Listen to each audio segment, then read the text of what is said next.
Cheers, vibes.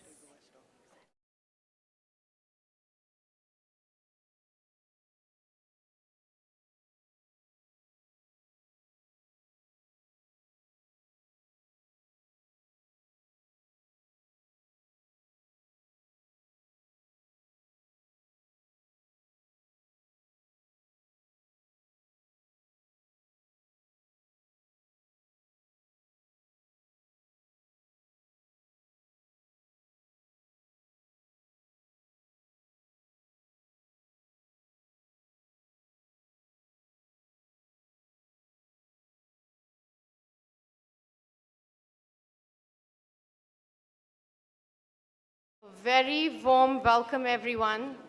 Thank you so much for taking the time out to join us here this afternoon. A special thank to all the staff and faculty members here with us. I do understand that we all are juggling busy schedules, last-minute to-do lists, which never really truly ends for us. So thank you. A very, very, very big thank you to all the parents who've taken the time off, to take time off from their busy work schedule to be with us here today. I'm Ms. Almas, and I'm going to be your host for this afternoon. And I'm not going to take too long because I think we're all excited to witness what is to unfold here. Just a few words. When we began, there was just one lingering thought in our minds. How does one put up a magnum opus show with just 13 students? The bar is too high, the expectations beyond measure, and the challenge was seemingly unsurmountable. But our director, Ms. Digdha Roy, had a very clear vision that this is going to be a houseful show, even with 13 actors who will carry the lofty weight of execution on their shoulders. And how they do it, ladies and gentlemen, you will witness this in a while. 12 Angry Jurors is a journey of collaboration, teamwork, and the evolution of our IBDP 1 students. They have come together as 13 connecting links to form one strong chain of solidarity. And now, without taking any more of your time, I would like to call Ms. Shruti to apprise you about the enthralling drama that is to unfold. So sit back, relax, and watch the magic unfold. Thank you very much.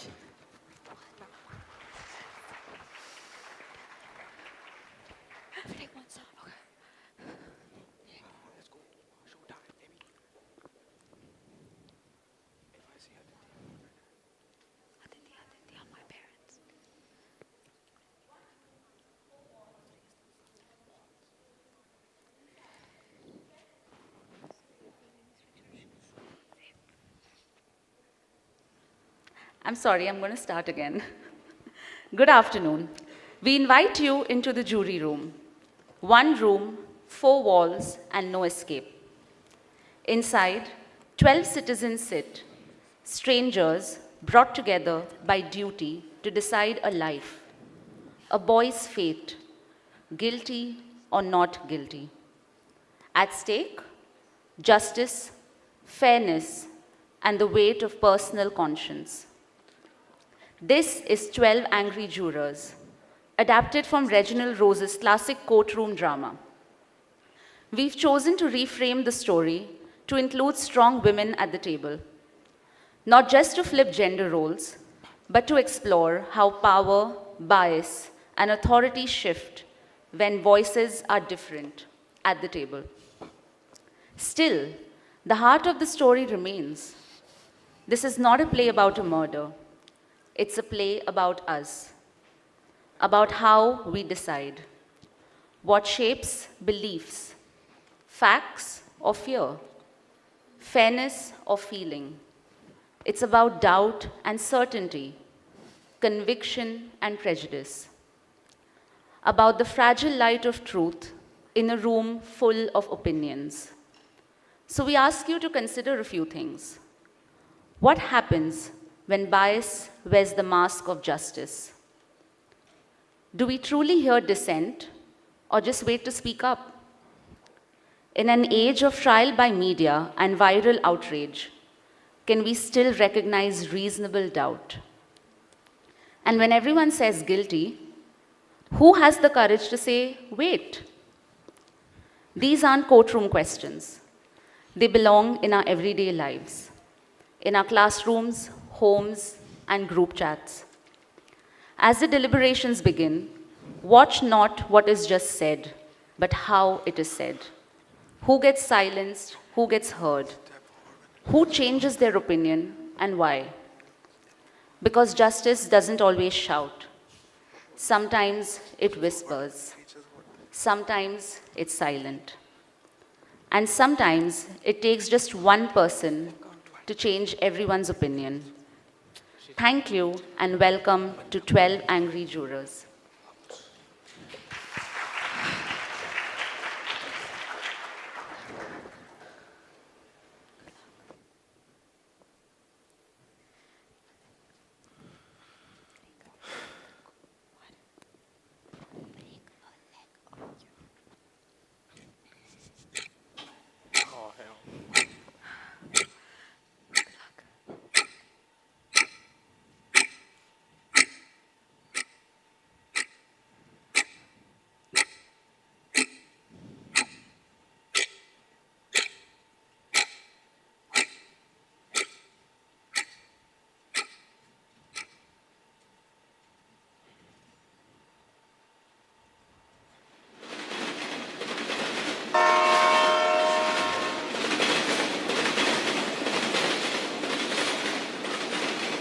I'm gonna kill you.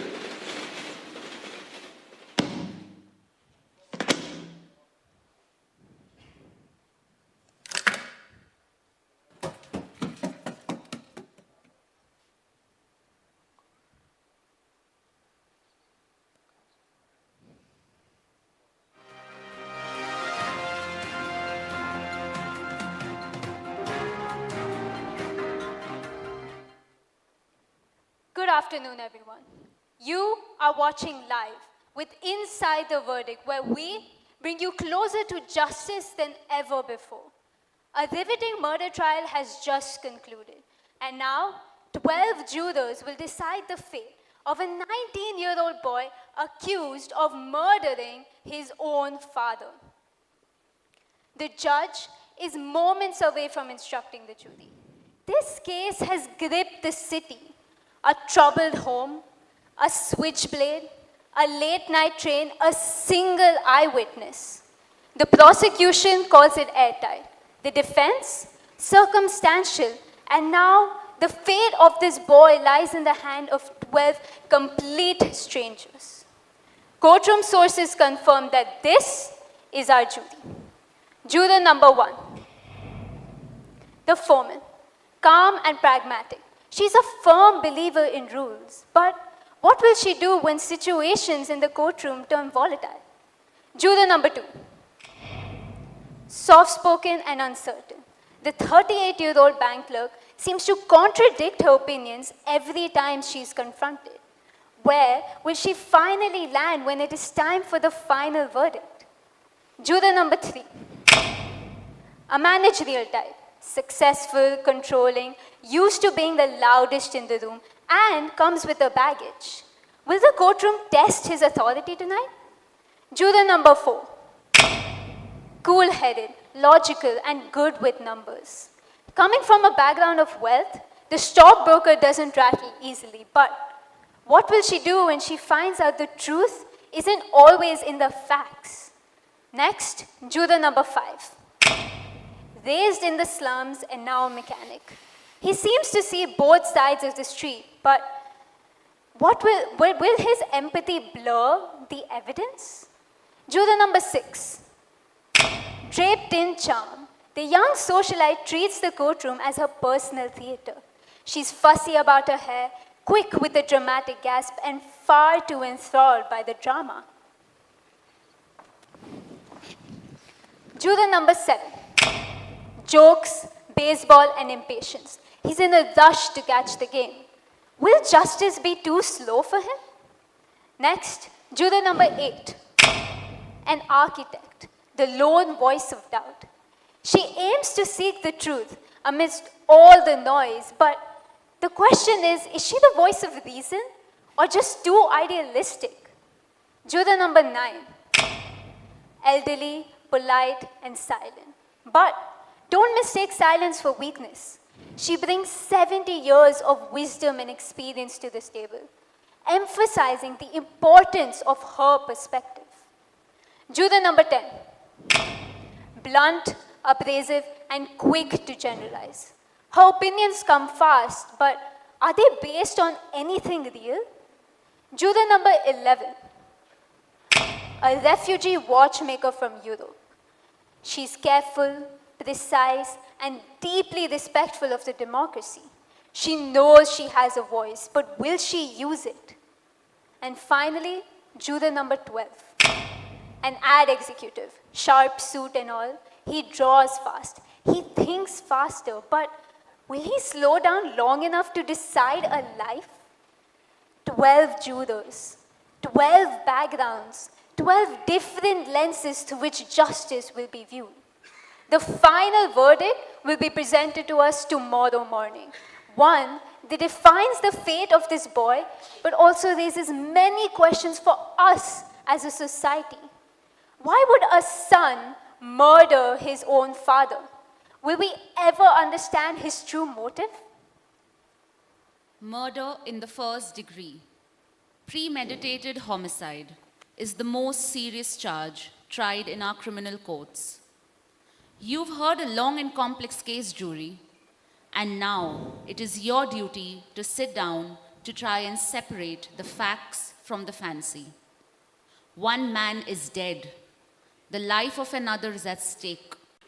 If there is a reasonable doubt in your minds as to the guilt of the accused, then you must declare him not guilty. If, however, there is no reasonable doubt, then he must be found guilty. Whichever way you decide, the verdict must be unanimous. I urge you to deliberate honestly and thoughtfully. You are faced with a grave responsibility. Thank you, jury. The jury will now retire.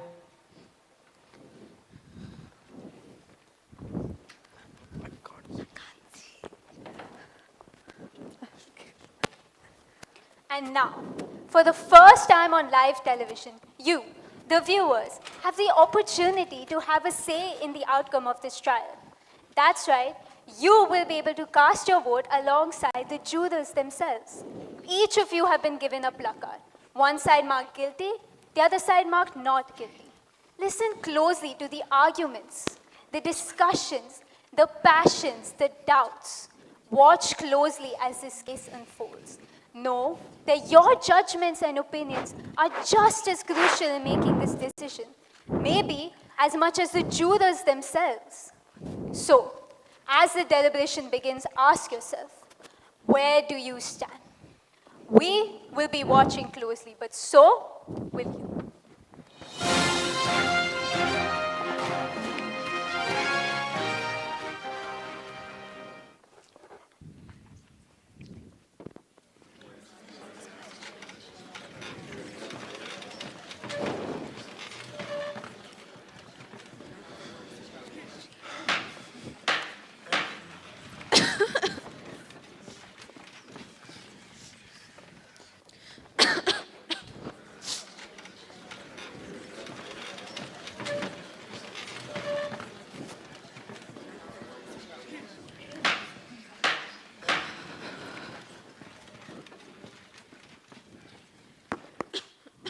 Well, you know something? I know loads of things. I'm in advertising. I don't know about this guy, but it's hard. I would have never known if he hadn't said it. Would you? I suppose not. I never thought about it. All I've done today is sweat. But I bet you aren't sweating like the kid on trial. You think they're at least air-conditioned the place? My taxes are high enough. Come on. You should go fast anyway. Is everyone here? Seems like it. I guess.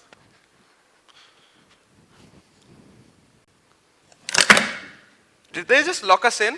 Yeah, they did. Who do they think we are? Crooks? Like we're gonna run away. They lock us up for a little while. And then they lock that kid up forever, which is fine by me. You know, I never knew they did that though. Sure, they locked the door. What did you think? Hey, I just didn't know. It never occurred to me. Can we all just admit right now, it's really hot and humid in here. And all our tempers are short. It has been a pretty hard week. I feel just fine. I wonder what's been going on down at the office. You know how it is in advertising. In 6 days, my job could be gone. Maybe the company too. They're not going to like this. Well, figure this is our duty. I didn't object to doing my duty. I just mentioned I may not have a job by the end of this. Ask her to hire you. Look at her suit. She's rich. Is it custom tailored? Why, yes, it is. You know, that reminds me. I have an uncle who's a tailor.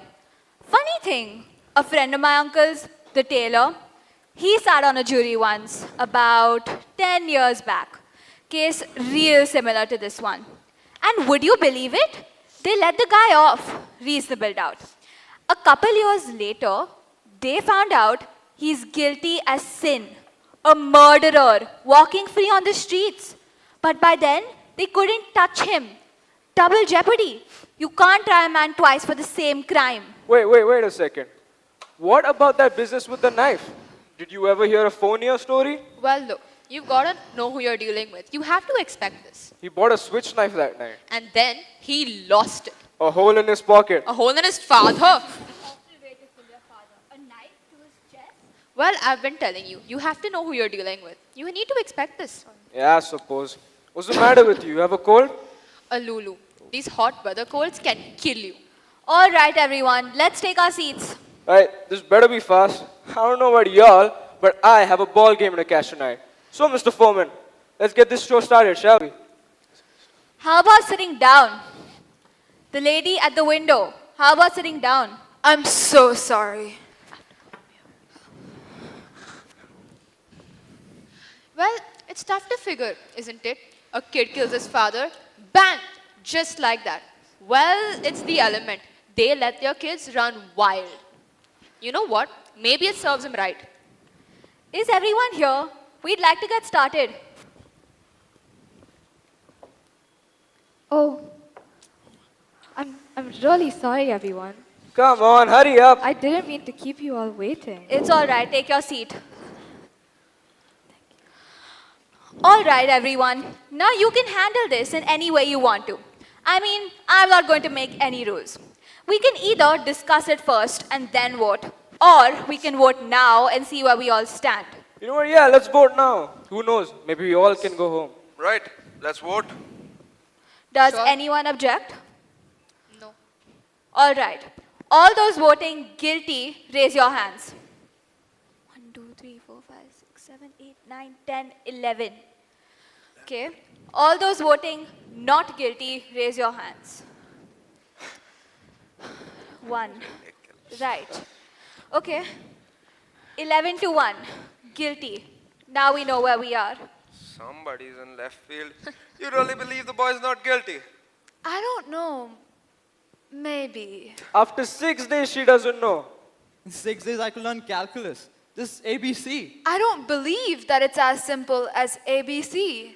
I've never seen a guiltier man in my life. You sat right there in court and heard the same thing. He's 19 years old. What does a guilty man look like to you? 19? That's old enough. He stabbed his father 4 inches into the chest. He's not an innocent little 19-year-old kid. He's a murderer. They proved it a dozen different ways. You want me to list them all? No, but tell me, what are the facial characteristics of a killer? Maybe you know something I don't. You tell me. Do you actually believe his story? I don't know. So, what do you vote not guilty for? There were 11 votes for guilty. It's not so easy for me to raise my hand and send a boy off to die without at least talking about it first. Who says it's easy for me? No one. What? Just because I voted fast? I honestly think the kid's guilty. Couldn't change my mind even if you spoke for 100 years. I'm not trying to change your mind. I just want to talk for a while. Look, this boy's been kicked around all his life. His mother dead since he was 9. That's not a very good head start. He's a tough, angry kid. You know why slum kids get that way? Because we knock them on the head once a day, every day. I think we owe him a few words. That's all. All right. It's hard. Sure. It was hard for me. Everything I've got, I fought for. I worked my way through college. And you know what? Maybe that was a long time ago. Yes, I fought, but I never killed. Even I know what it's like, but I've never killed anybody. Hey, I've been pushed around too, you know. Wait until the big boy who buys all the advertising walks in. We all know how that goes. You know, in my country, in Europe, kicking was a science. But let's try to find something better than that. Well, I don't mind telling you this, but we don't owe him a thing. He got a fair trial, didn't he?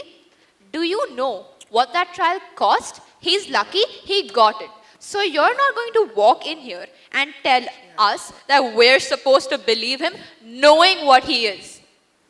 I've lived among him all my life, and you can't believe a word they say. You know that. I don't know that. What a terrible thing for a woman to believe. And since when has dishonesty become a group characteristic? You should be ashamed of yourself. You have absolutely no monopoly on the truth. All right, all right. It's not Sunday. We don't need a sermon here. What this woman says is incredibly dangerous. I don't see Kids any these need days. arguing like this. Right. If we're gonna discuss this case, let's discuss the facts. Thank you. I think that's a good point. We have a job to do. Let's do it. If you jurors don't mind, I'm going to go close the window. I'm feeling very hot.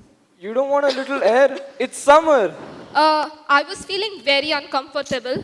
Look, there are 12 of us in the room, and that's the only window, if you don't mind. You know, I have some rights too. So do the rest of us. So does this boy. Can we get back to the case? Look, I may have an idea here. It seems to me that there are 11 of us and only one of her. If we just put forth our perspectives, who knows? That sounds fair enough. I'll call out your jury numbers. I guess you're first. I just think he's guilty. I mean, no one proved otherwise. Nobody has to prove otherwise. The burden of proof is on the prosecution, so the defendant doesn't even have to open their mouth.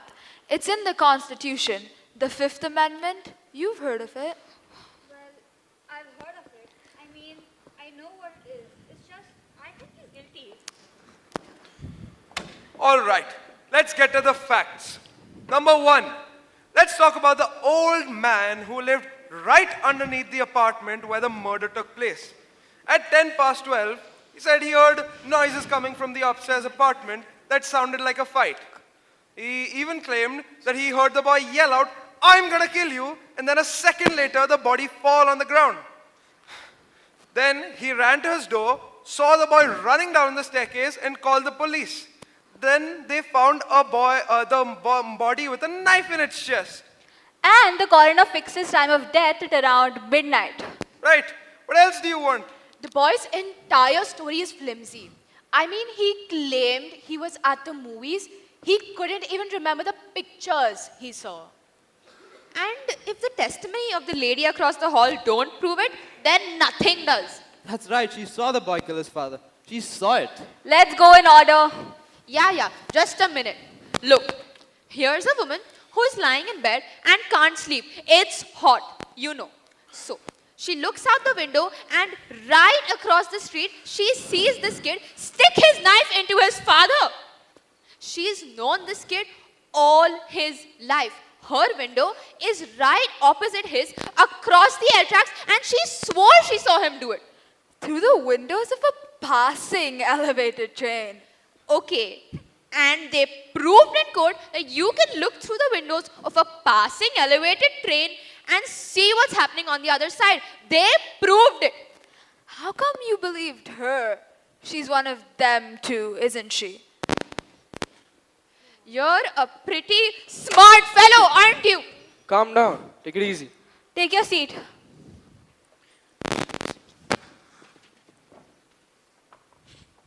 Jurors, they did take us out to the women's room, and we saw right through the window of a passing L train, didn't we? We did.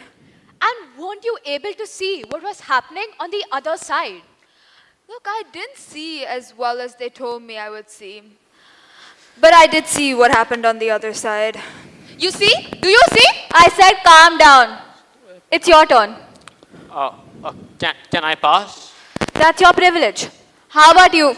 Oh, I don't know. I got convinced with the testimonies from the people across this hall.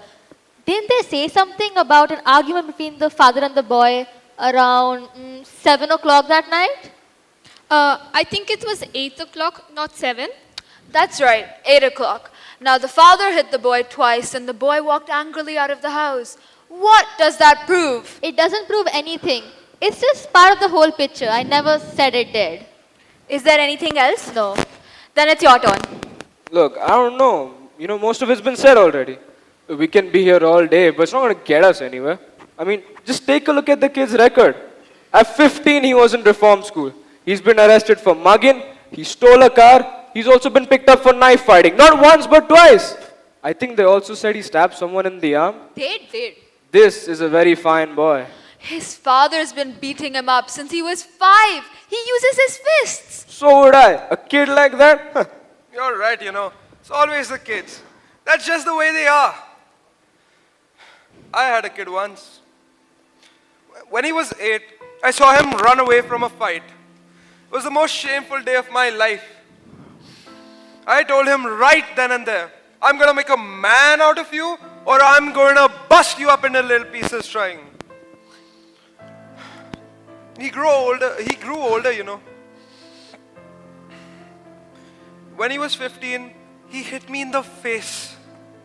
You work your heart out for these rotten kids, and then they just... Please continue. We're missing the point here. This boy, let's say he is a product of a filthy neighborhood and a broken home. We're not here to talk about why slums are breeding grounds for criminals. I know it, so do you. You said it there. I want nothing to do with any of them. Believe me.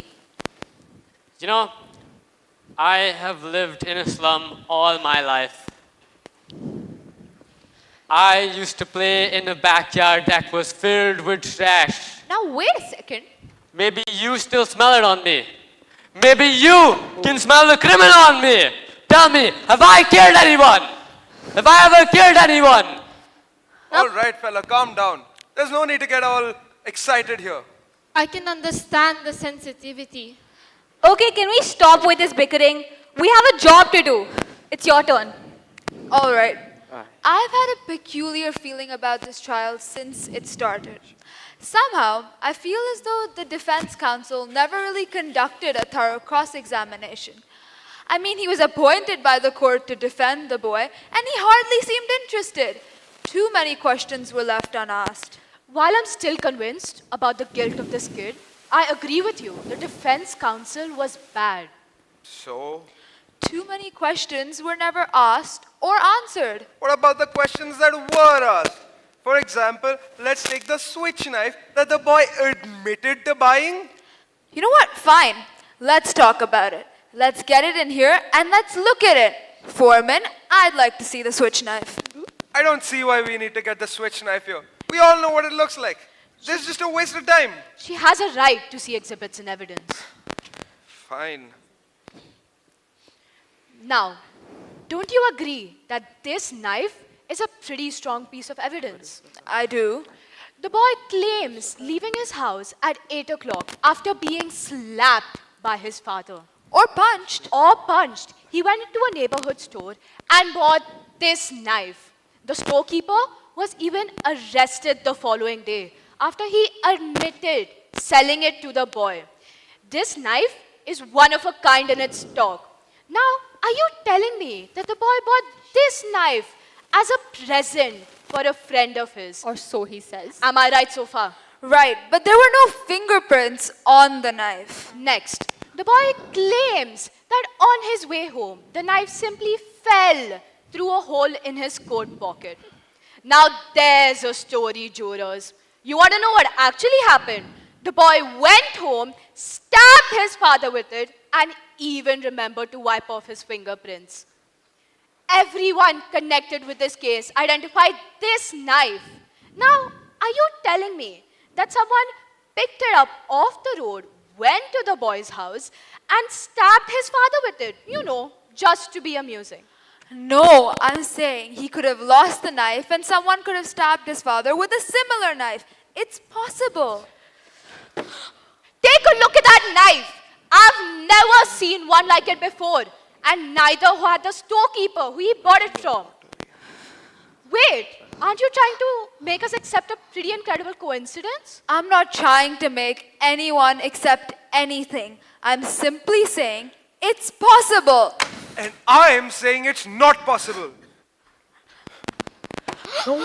Hey, what are you trying to pull here? Yeah, who do you think you are? That's the same knife. Everyone quiet down. Where did you get that? I got it last night in a little shop around the corner from the boys' house. It only cost $2. Whatever you think you've done here, you've proved absolutely nothing. What if there's 10 knives like that? Maybe there are. The boy lied and you know it. But what if he didn't lie? Maybe he did go to the movies, and maybe the reason the cashier didn't see him was because he snuck in, and he was ashamed to tell all of us. Are you telling me none of you have snuck into the movies, even once or twice, when you were younger? Well, I haven't. Really? Not even once? Well, we didn't have movies in my country. Maybe he lied. Maybe he didn't. Maybe he did go to the movies. Do you think he lied? Now that's a stupid question. Sure he lied. Do you think he lied? You don't need to ask me that. You know my answer. He lied. What do you think? Look, I don't know. Now wait a second. What are you, the guy's lawyer? Huh? Look, there are 11 of us who think he's guilty. You are alone. What do you think you're going to accomplish? Look, the kid will be tried again, but he'll be found guilty sure as he's born. You're probably right. So, what are you going to do about it? We can be here all night. It's only one night. A man's life is at stake. And whose fault is that? Do you think maybe if we just went over it again? I mean, if we just... Did it even force him to kill his father? Tell me that. Did anybody force him? No one forced anyone. Can we please all just listen? Look, we all can spitball here all night. I think we ought to get on with it now. Right, let's get on. Obviously you don't think the boy is guilty. I have a doubt in my mind. But you haven't presented any fact to us yet to understand your doubt. There's the old man downstairs. He heard the kid shriek it out. He heard it. And the woman across the L tracks, she saw it. Wait. We know the kid bought a switch knife that night, but we don't know where he was. At the movies? Earlier that night, the kid and his father did have a fight. He's been a violent kid throughout. That doesn't prove anything. I've got a proposition to make. I want 11 of you to vote by secret ballot. I'll abstain. If there are still 11 votes for guilty, I won't stand in your way. We will take in a guilty verdict right now. I guess.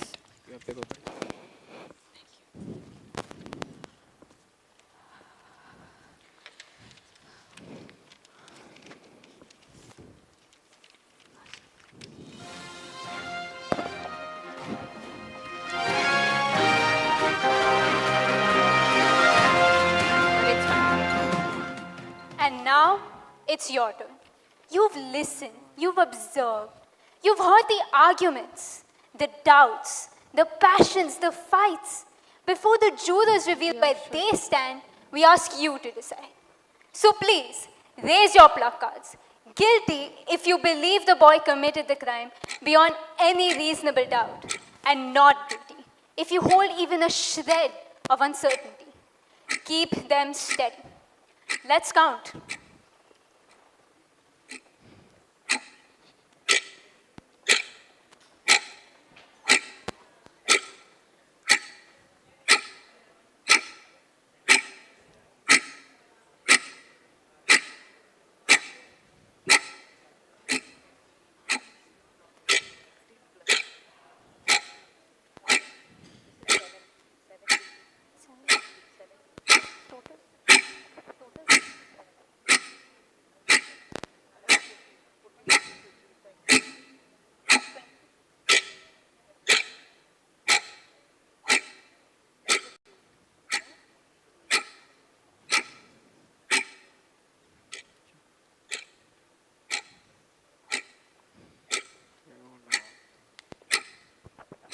Thank you. Your voice has been recorded. It will not go unnoticed.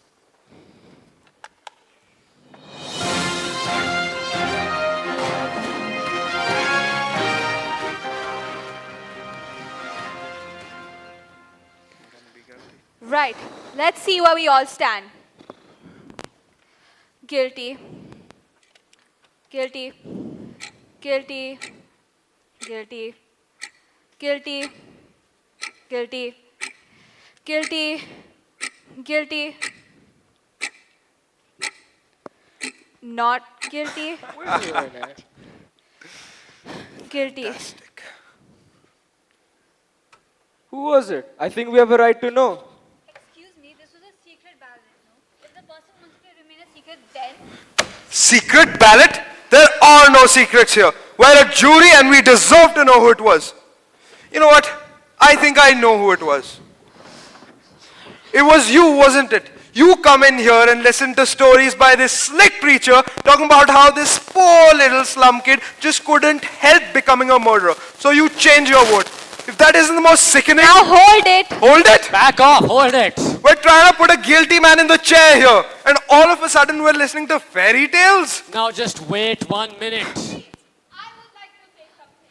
I believe that in this country, you are entitled to your opinion. I mean, that is the reason why I moved here. I am ashamed to say that in my country, you are not allowed to visit me. Not unless you fear for your life. So tell me, what do we have to now? What do we have to do now? Sit here and listen to the whole history of your country. Bear in mind what has happened in other countries when other people have disagreed. But we are. So let's just stick to the case. You know what? I want to ask you something. What made you change your vote, huh? I would like to know too. You haven't told us anything yet. Why do you think I changed my vote to not guilty? Why me? Because I do. Now get on with it. There's nothing for him to tell you. He didn't change his vote. I did. Obviously, you'd like to know why. No, we wouldn't like to know why.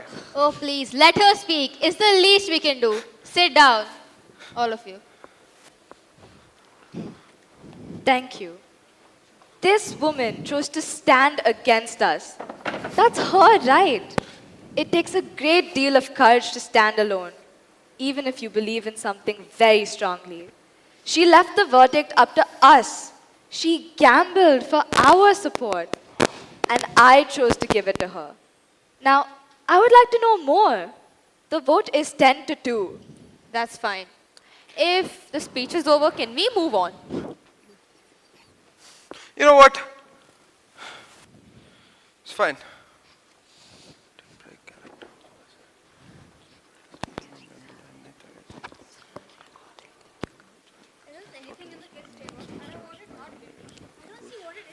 I don't get it either. They're clutching at straws right now. Especially that one juror. But she's a reasonable woman. She'll come around. And they haven't presented us with one real fact yet to back up their not guilty verdict. It's hard, very hard. What does guilty on reasonable doubt even mean? Reasonable doubt, what does that even mean? Exactly. What is reasonable doubt? When a life is at stake, you've got to have law and order. Otherwise, you would just start knifing people. Not much doubt here. Only 2 men think so.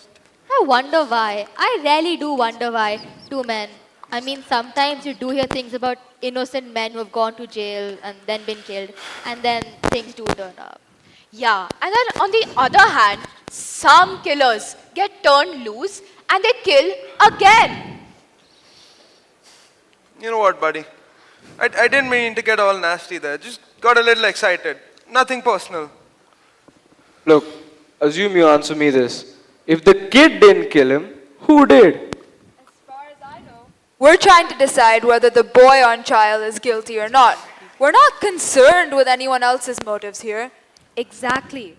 Guilty beyond a reasonable doubt. This is an important thing to remember. Everyone's a lawyer. No, you know what? I'd like to know what your reasonable doubts are. See, it's not that easy. So far, it's only a feeling I have. A feeling. You wouldn't understand that. A feeling. So what are we here to do? Sit here all night and listen to you talk about your feelings. What about the facts? Nice, you said a mouthful.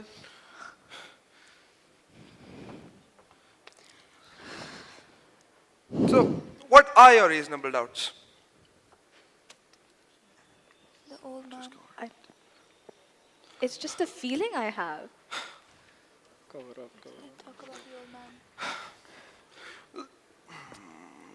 The old man heard the boy yell out, "I'm gonna kill you," and then heard the body fall a second later. He even saw the boy run down the staircase 15 seconds later. What more do you want?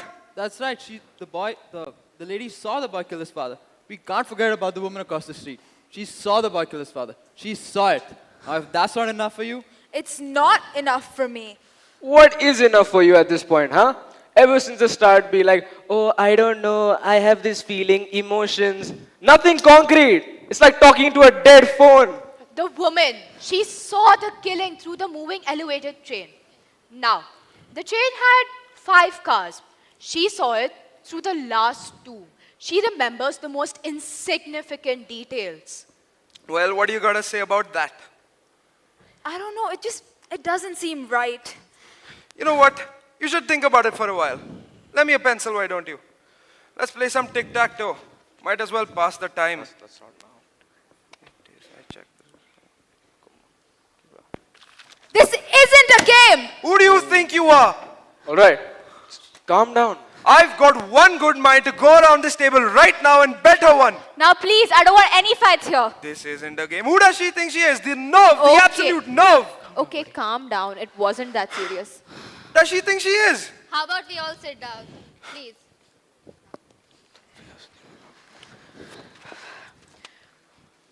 Weren't we talking about elevator trains? We were. So? How long does it take an L train going at top speeds to pass a given point? What has that got to do with anything? How long? Just guess. I wouldn't have the slightest idea. Anyone else? I'd estimate maybe 10 to 12 seconds. That sounds fair. Anyone else got a guess? I think maybe 10 seconds, perhaps? Yeah, maybe 10 seconds exactly. All right, say 10 seconds. Where are you getting at? This. An L train takes 10 seconds to pass a given point. That means that this given point, being the window of the room in which the killing took place, the train would have been roaring by. Now, when an L train goes by an open window, it makes an unbearable noise. You can't hear yourself think. that's true in an ad I was working on. It was near an L track. Oh my god. Okay, you can't hear yourself think. Will you get to the point? An L train takes 10 seconds to pass a given point. This means it takes 2 seconds per car. Now, the train had to be going for 6 seconds or maybe more past the old man's window before he heard the body fall, according to the woman's testimony. This means that the front of the L was roaring past his house when he supposedly heard the boy yell out, "I'm gonna kill you." He couldn't have heard anything. Sure, he could. What do you mean? Sure, he could have heard it. Could he, with an L going by? The man said the boy yelled it out. That's enough for me. I don't think he could have heard it. Maybe he didn't hear it. I mean, with the L noise. What are you people talking about? Are you calling the old man a liar? It stands to reason. You're crazy. Why would he lie? He's got nothing to gain. Maybe he wants to gain attention. Attention. You keep coming up with these bright sayings. You know, you should sell them to a newspaper. They pay $2 for each. Hey, don't use You that have, tone you have with the me. right to be heard, okay? Why might the old man have lied? Thank you. It's just that I looked at the man for a very long time. The seam of his jacket was torn under the arm. Did you all notice that? No. This is an old man with a torn jacket and had 2 canes. I think I know him better than anyone in this room. This is a quiet, insignificant, and frightened man who who has never been anything all his life, never had any recognition, his name in the newspapers. Nobody has known him for 75 years. And that is a very sad thing. A man like this needs to be listened to, questioned, and quoted just once. This is important for him. Are you saying he just lied to feel important? No. Ridiculous. I don't think he would have lied. But perhaps he would make himself believe that he heard those words and that he recognized the boy's face. Well, if that isn't the most fantastic story I've ever heard in my life. What do you mean? Why would the old man lie? What do you know about any of this? I speak from experience. I'm not making this up. You must be making it up. There's no way he'd lie about something like that. He made himself believe that he was telling the truth. What do you know about any of this? I speak from experience. If you want to admit you're a liar, that's fine by me. Now that is too much. She just told us she's a liar. She was explaining. Didn't you just tell us you're a liar? Please, she was explaining the circumstances so we could understand why the old man might have lied. There's a difference. A liar is a liar. And that is all there is to it. All right, everyone. We have our job and our duty here. Can we please move on? Anybody want a cough drop? Come on, let's get on with it. I'll take one. All right. Now, I think we've established that the old man couldn't have heard the boy yell out, "I'm gonna kill you." But supposing he really did. Now this phrase, how many times do we say it? Hundreds probably. If you do that once more, Junior, I'm gonna murder you. Or go on, Rocky, kill him. We say this every day, dozens of times even. It doesn't mean we're going to kill someone. Wait a minute. The phrase was, "I'm gonna kill you," and the kid screamed it out at the top of his lungs. And now don't try and tell me he didn't mean it. If anyone says something like that, the way he said it, they mean it. And how they mean it. All right, let me ask you this. Would he yell out a thing like that for the entire neighborhood to hear? I don't think so. He's much too bright for that. Bright? He's a common ignorant fool. He don't even speak good English. He doesn't. Foreman, I'd like to change my vote to not guilty. What? I'm sure. It wasn't you who changed the vote? No, that was me.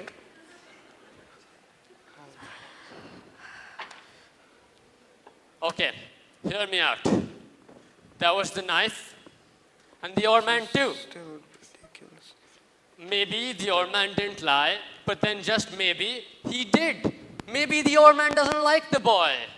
This is no fairy tale. There is certain reasonable doubt. The vote is 9-3 in favor of guilty. Well, if that isn't the living end, huh? What are you basing it on? Stories she made up? She's so good at it, she might even write for those kooky detective magazines. Make a fortune.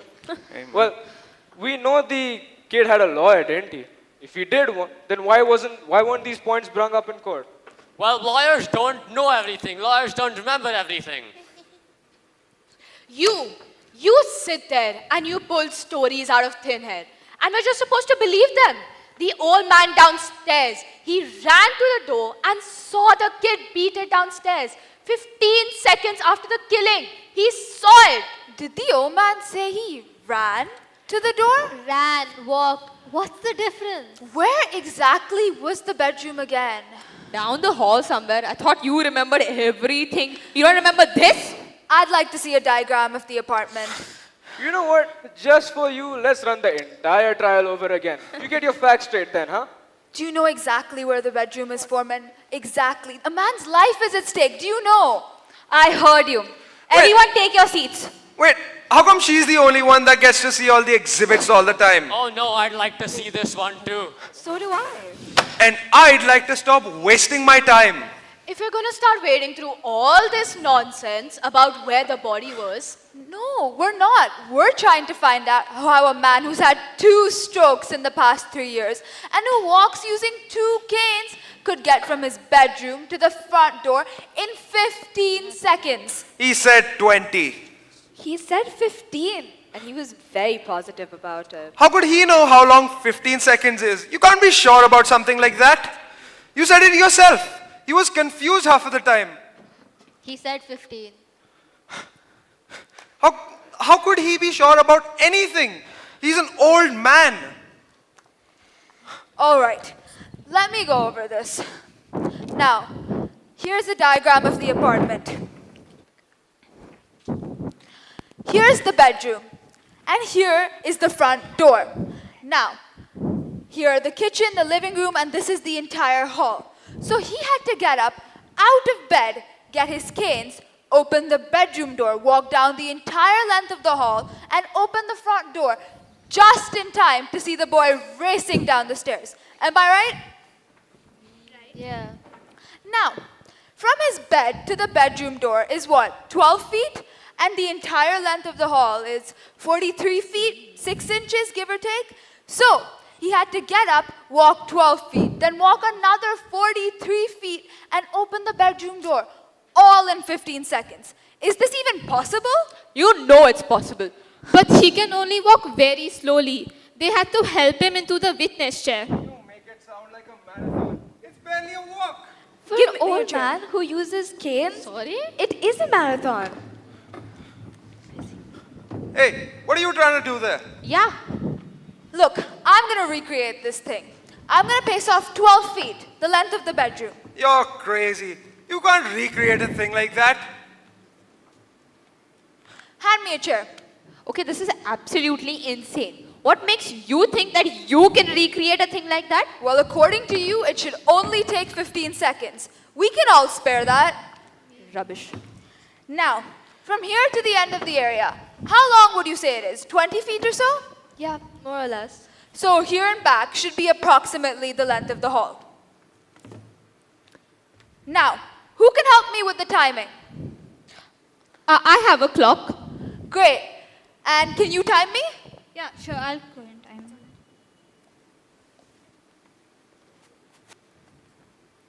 Stop right there. When you stamp the foot, that will be the body falling. That's when I'll start. Right. Wait a second.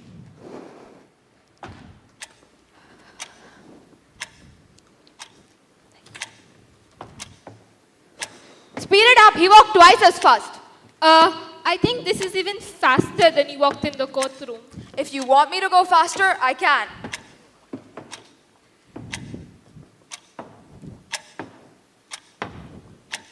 Stop. Right. It's approximately 39 seconds, exactly. 39 seconds?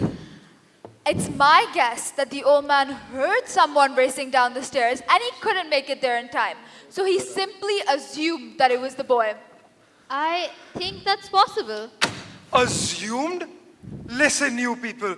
I have seen all kinds of dishonesty in my day. But this little display here takes the cake.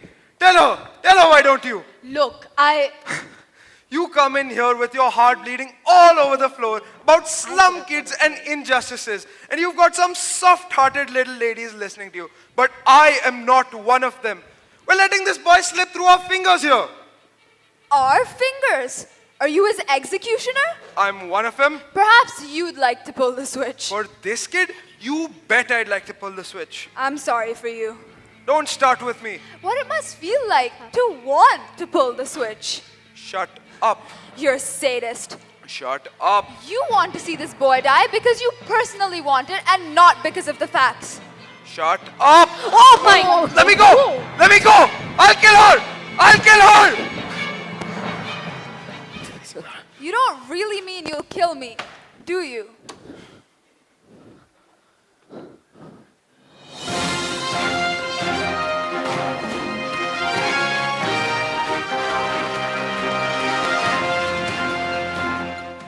We now bring you breaking developments from inside the jury room. A key piece of testimony, the account of the old man who claims to have heard the boy yell, "I'm going to kill you," followed by the sound of a body hitting the floor, is now under serious doubt. According to the deliberation, the man suffered from a stroke, walked with a dragging limp, and lived in an apartment where passing trains routinely drowned out sound. Could he have made it to the door in time to see anyone run downstairs? Could he have heard the boy yell over the roar of the train? According to our sources, the jury say the timeline just doesn't hold. These conditions make his certainty unreliable at best. So, once again, we turn to you. Reconsider this case. With the old man's testimony now in question, does reasonable doubt begin to creep in? Please, raise your placards, guilty or not guilty, and keep them steady.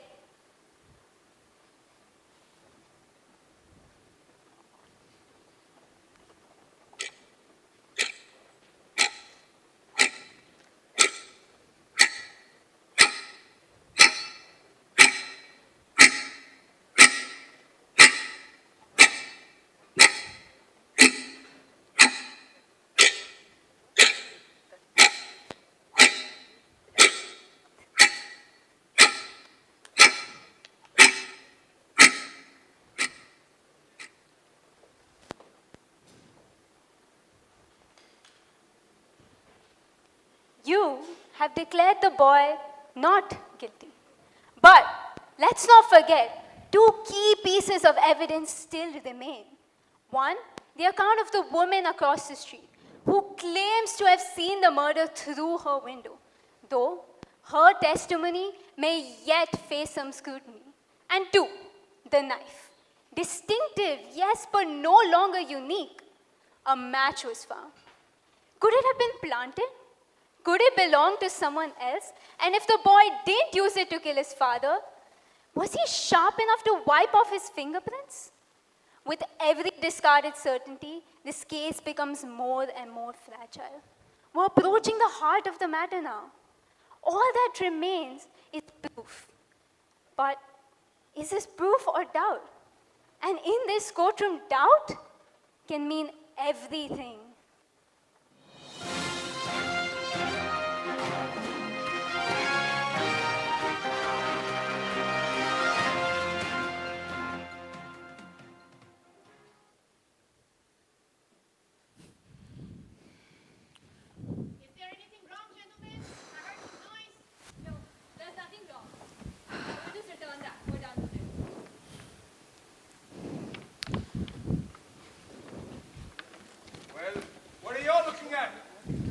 I don't see why we have to behave like children here. Nor do I. We have a responsibility.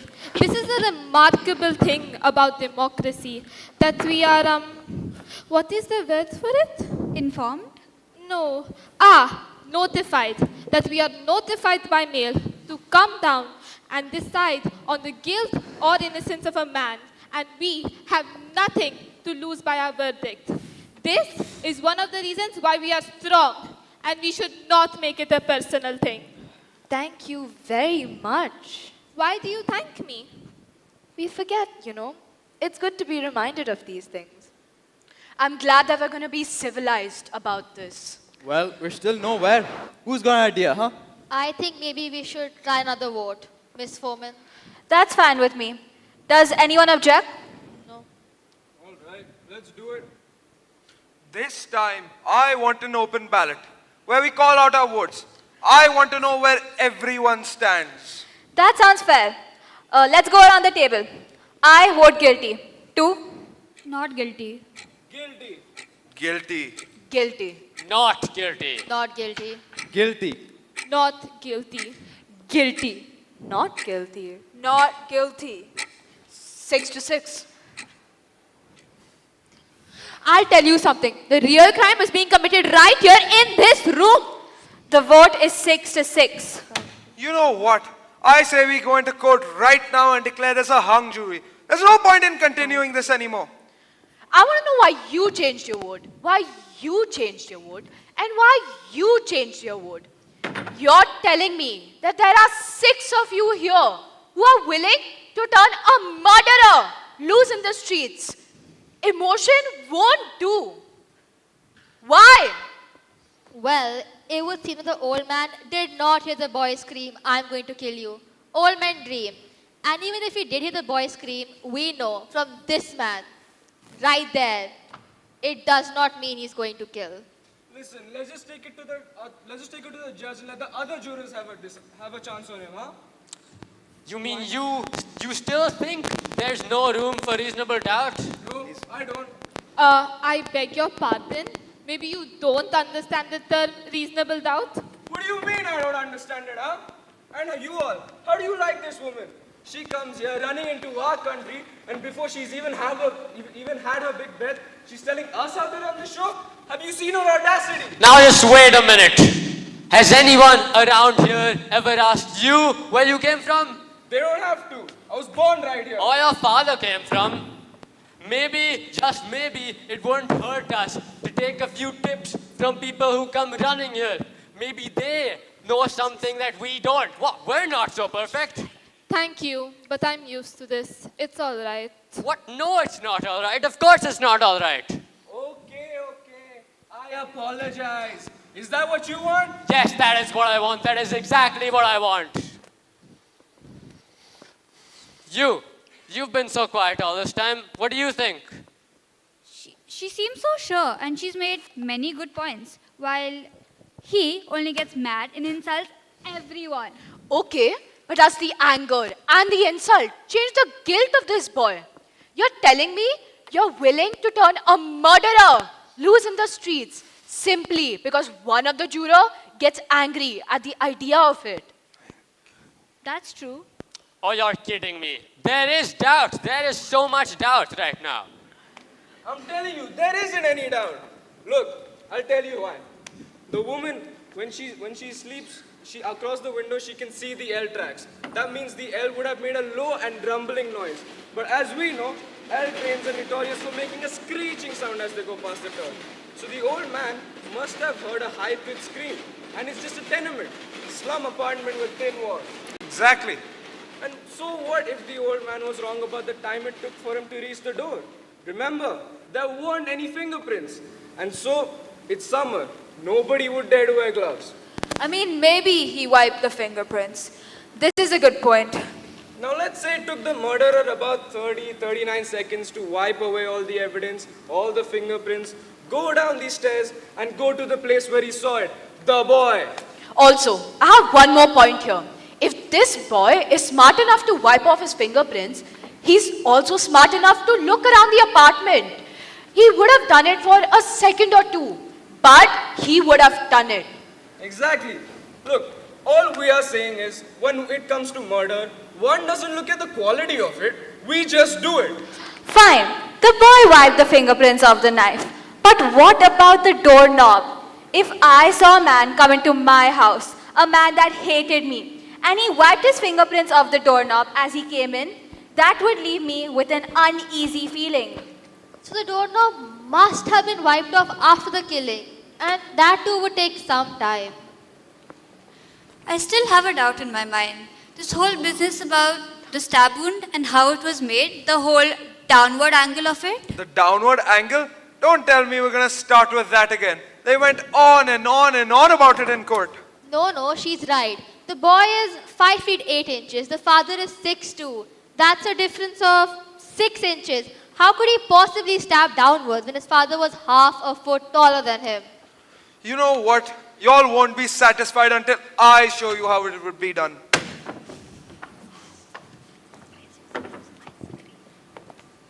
All right. Somebody get up.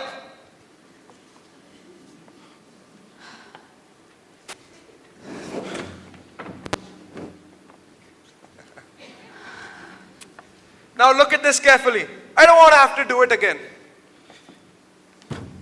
Is this about 6 inches? That's more than 6 inches. Come on. Let it be more. What's the matter with you? Hey, calm down now. No one's hurt, are they? No. And there's your angle. Down and in. That's how I do it, and that's probably how the boy did it anyway. If anyone thinks I'm wrong, they can come here and tell me I'm wrong. I guess there is no doubt. Down and in. Have you ever stabbed a man? Of course not. Have you? Let's not be silly here. Have you? No, I haven't. Then where'd you get all your information about how it's done? What do you mean? It's all common sense. Have you seen a man stabbed? No. All right, let me ask you something. This boy is an experienced knife fighter. He's even been to reform school for knife fighting. Isn't that so? That's right. Now, look at this. Isn't this an awkward way to handle a switch knife? What are you asking me for? Wait a minute. What's the matter with me? Give me that. Have you seen a knife fight? I have In the movies. on my stoop, in my balcony, and in the lot across the street. Too many of them. I can't believe I forgot about this. I guess you try to tend to forget these things. Get on with it. Anyone who's ever used a switch knife would know you never stab downwards. But that's not how you use it. What were you thinking? You only use it underhanded. So, he couldn't have made the kind of wound, the one that killed his father. No, not if he'd ever had any experience using a switch knife. What do you think? I don't know. What about you? You know what? I'm getting a little tired of this back and forth. It's not getting us anywhere. So guess I'll have to be the one to break it up. I changed my vote to not guilty. You're what? Yeah, what? You heard me. I've had enough. You've had enough? That's no answer. He's right. What kind of man are you, hey? You sit here and vote not guilty with everyone because there are some baseball tickets burning a hole in your pocket, and now you've changed your vote for the exact same reason. You do not have the right to play with a man's life like that. This is a terrible thing to do. No, wait a second. You can't talk to me like that. I can't talk to you like that. If you think he is not guilty, then vote not guilty. But if you think he is guilty, then vote that way. Or do you not have the guts to do what you think is right? What's right? I'll tell you what's right and wrong. Your little circus here, spinning tales out of thin air, making this poor boy the victim. That's what's wrong. Is it guilty or not guilty? I told you, not guilty. Why? I don't have to. You have to say it. Why? I want another vote. Okay, there's another vote that's been called for. I guess the quickest way is a show of hands. All those voting not guilty, raise your hands. 1, 2, 3, 4, 5, 6, 7, 8. All those voting guilty, raise your hands. I'll show you exactly how guilty this boy is. The vote is 8-4 in favor of acquittal. What is wrong with you people? How can you believe this kid is innocent? Look, you know how these people lie. I shouldn't have to keep telling you. These kinds of people don't need any real big reason to kill someone either. You know, they get drunk and bang, someone's lying in the gutter. Hey, nobody's blaming them. That's just how they are. You know what I mean? Violent.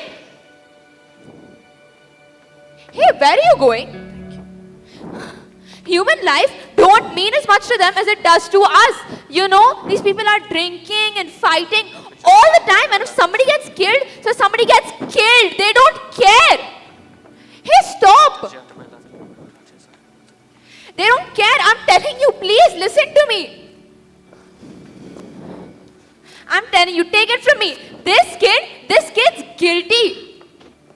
I've lived among him. I have had enough. One more word and I will split your skull.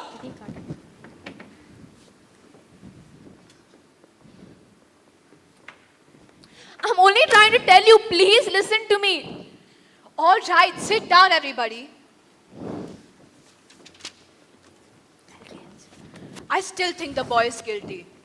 To me, the most damning evidence was given by the woman across the street. She saw the murder happen. She saw it. Exactly. That's the most important testimony right there. You know what? Fine. What exactly did she say? Let's go over her testimony. I'll tell you what she said. I believe I can recount it accurately. The woman said she went to bed at around 11 in the night. Now, From her, when she lays down on her bed, across the window, she can see the L tracks. Now, since it's summer, it was hot, obviously. She tossed, toiled, unable to sleep. Now, around 12 past 10, she turns across, looks across the window, and there it is. She saw the boy kill his father. Now, that to me is an unshakable testimony. Exactly, that's the whole case right there. Frankly, I don't see how any of y'all can vote for acquittal. What do you have to say about it? Maybe? What? He's absolutely right. For all I care, you can throw out all the other evidence in the case. Yeah, that was my feeling too. Well, do you know what the time is? I think it's 10 minutes past 6. It's late. You don't suppose they'd let us go home early and finish this off in the morning? Go home early? What? We're finishing this here. We're finishing this right now. Pardon me, can you not see the clock without your glasses? Not clearly. Why? This may be a dumb question, but what do you do at night when you have to see the time? What do you mean? I put on my glasses So, and look at the clock. you don't wear your glasses to bed, do you? Do you wear your glasses to bed? Of course not. No one wears glasses to bed. Look, the woman who testified, she wears eyeglasses. So does my grandmother. Your- What about it? Your grandmother isn't a murder witness.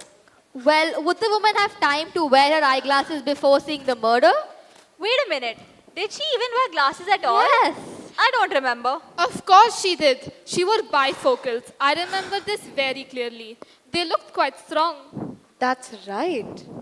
Bifocals. And she never even took them off. That's right. She did wear glasses, didn't she? Funny. I never thought of him. Look, she wasn't wearing them in bed. That's for sure.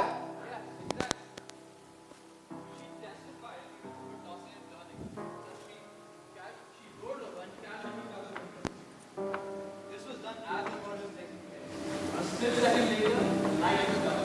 She could not have had the time to wear glasses. Maybe she thinks she saw the boy kill his father. I say she merely saw a blur. How do you know what she saw? Maybe she's farsighted. I don't think the boy is guilty. You know what? He's right. She could have only seen a blur. How do you know all these things? Why should we believe her? Does anyone in this room still think that there is not a reasonable doubt?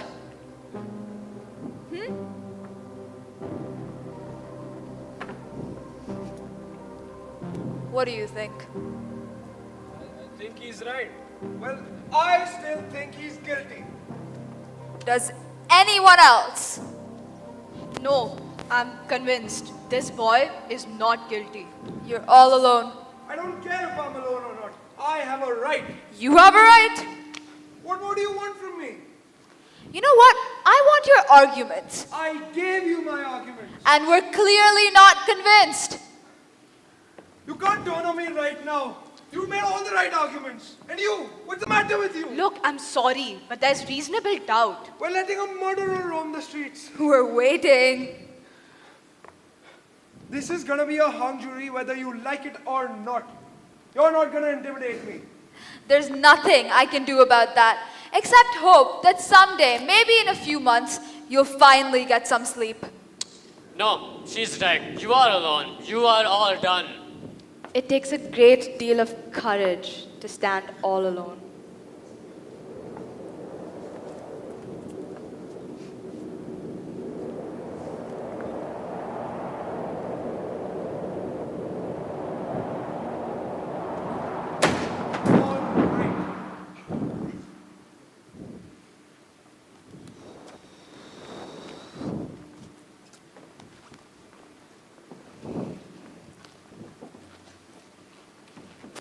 It's official. After hours of deliberation, of reasoning, of doubt, the jury has returned with a verdict. Not guilty. 12 ordinary citizens were handed out an extraordinary task, and they could not prove beyond reasonable that this boy was guilty of murder. Now, Let's look back. From the beginning, you leaned heavily towards not guilty. After the old man's testimony fell apart, that vote only strengthened.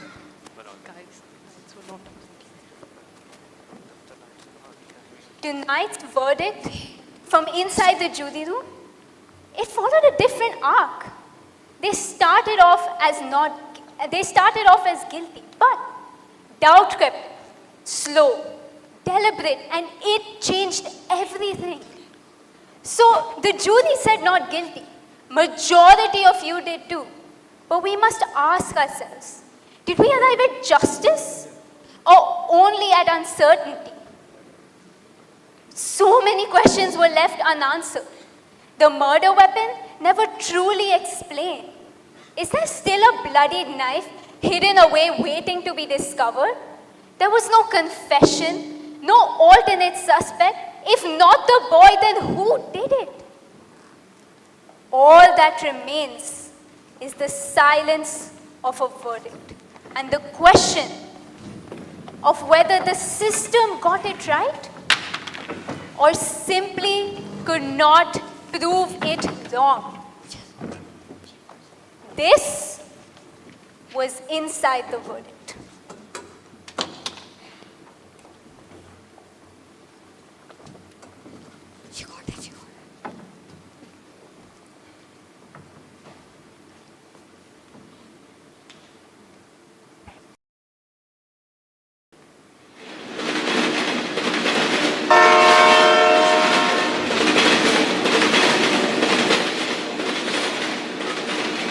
I'm gonna kill you.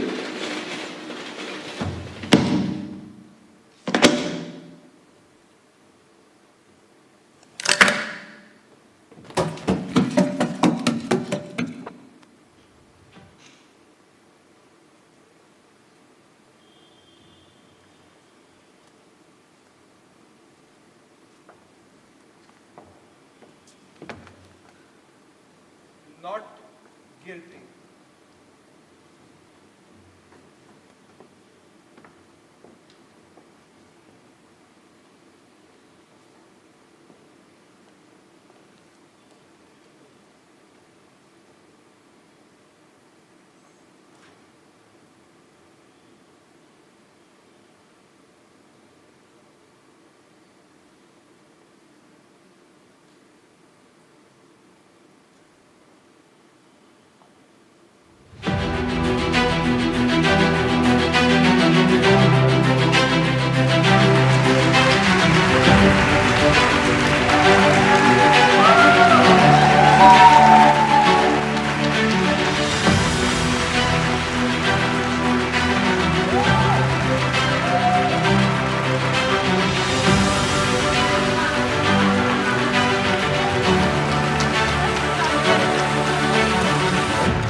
Audience, how is it? Can we have a big round of applause one more time, please? I can't see any. Thank you for being a wonderful audience, but we're not done justice yet. Before we can call it a day, I'd like to call Aryan and Joanna. They're going to share a little bit about their journey with this play with us.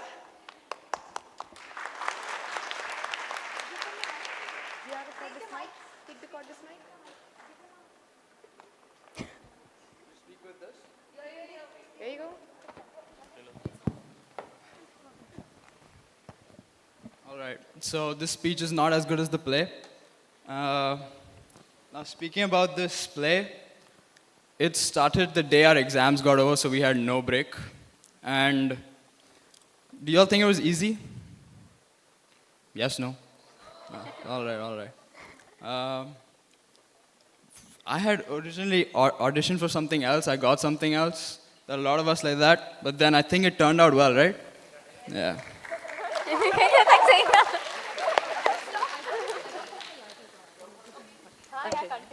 You know, honestly, I think it was such a great experience from the beginning because there were so many different things that a lot of us hadn't done before, you know, that I think we all got exposed to so many new things that it was just such a great experience for all of us. Although there were some challenges in between, and honestly, it wasn't going as well as we thought it would for some time, but I think it ended up being pretty decent. So, yeah. Behind the scenes, none of us were angry. Yep, we was 12 angry men. Nobody was serious at all. We were joking every turn. Like, there were teachers running behind us no matter what. And I think we'll be able to see the behind the scenes soon. Yeah. Thanks to our teachers who kept us in check, we were able to produce something like this. Special thanks to Snigdha ma'am and Shruti ma'am. They were with us throughout.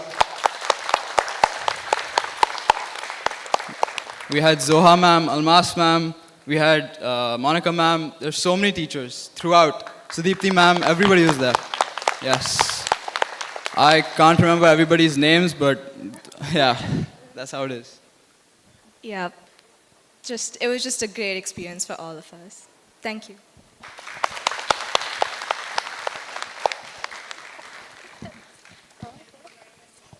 Thank you very much, Aryan and Joanna. One more time, can all the DP1 students take another bow, please? 13 of you to put up an entire show is no ordinary thing.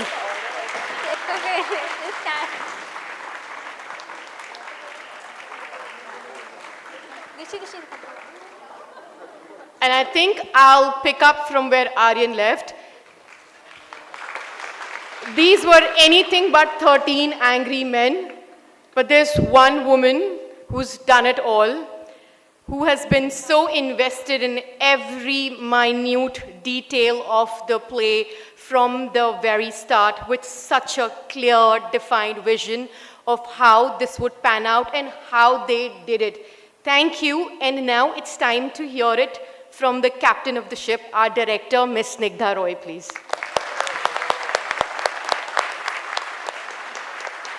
On the floor.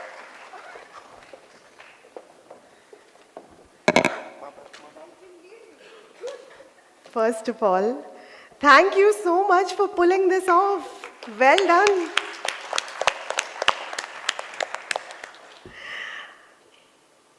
Good evening, everyone. Thank you so much for being such a patient and kind audience today. As the lights will fade out on this production, I definitely wanted to talk about why we chose this. It was quite a risky move to pick something that was entirely dialogue. We had nothing else to break the tension. We only had these 12 people and one journalist. Only the journalist got breaks. All 12 of them were on stage for the entire runtime of 1 hour, 15 minutes almost.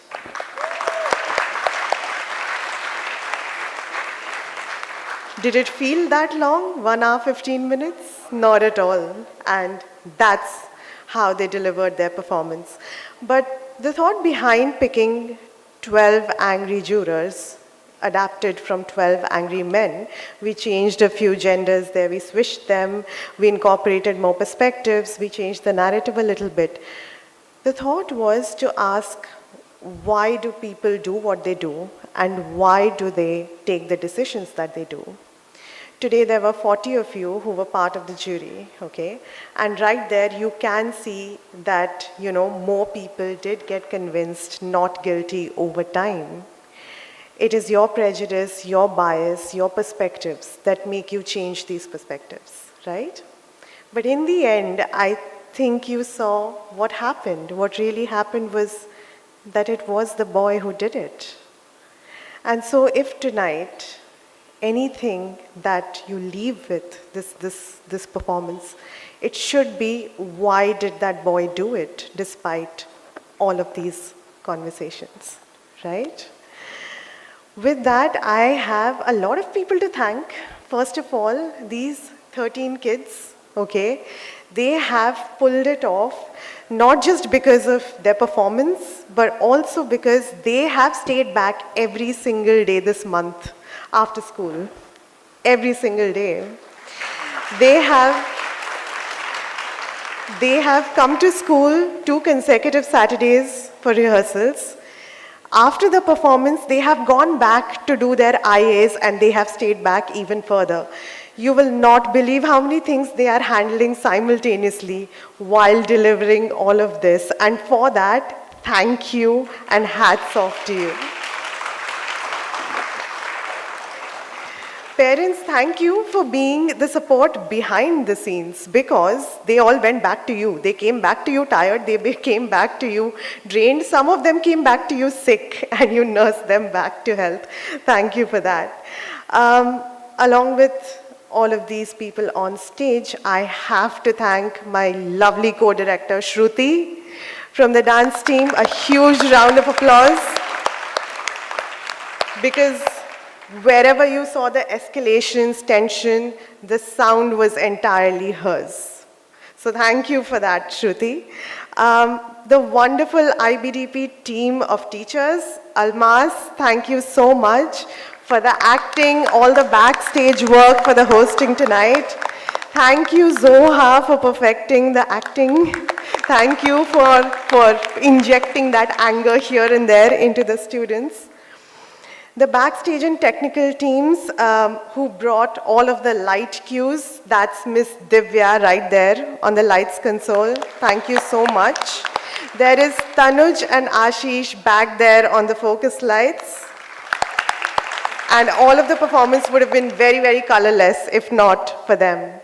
The art team and mainly Shalaka for drawing up all of these props, your placards, your door, your easel, your diagram, your window. Shalaka was my genie. I said, Shalaka, I need a knife. She said, okay. The knife needs to fold. Okay. The knife, I need 2 of them now. Okay. I need a window. I need a door. Both of them should open and shut. She did it all. Okay. And this would not have been the same without those critical pieces of evidence. So thank you to the art team. The true and solid, unshakable behind-the-scenes force, Monica and Supriya, thank you so much for gathering all of the props, bringing them all onto the stage. Monica, yesterday this time you were flying across school, looking for canes and looking for placards, and here we are. Thank you so much. There is Sudipti and Monica again, who counted all of your votes and put them onto that board there. All the makeup that you see tonight, that's Miss Monideepa, Miss Mansi, Almaz, Shomita, Monica again, and Supriya as well. Right? Thank you. Lastly, we have Vishal sir and Miss Swati Gupta to thank for all of the communication. Mr. Sameer for all of the prints and all of the concept notes that you saw on your chairs. And a blink and miss, but special thanks to the AS level students who helped us with the seating and volunteering and all of that. So thank you everyone for being here. Thank you for making the production what it was. All right. We do have a little bit of behind the scenes for anybody who would like to stay and watch, right? Almas, where are you? Over to you. Can you see? Thank you so much for your kind words, Snigdha. Just a quick disclaimer. This is in good spirits. No one's allowed to get upset. And I think it displays the true sentiment like Aryan said. There were no angry jurors, but let's just watch this role.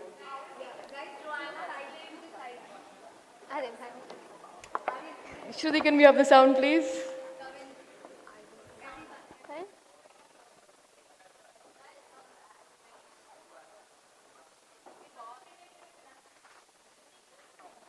Okay, we can wait for the build-up. Let them.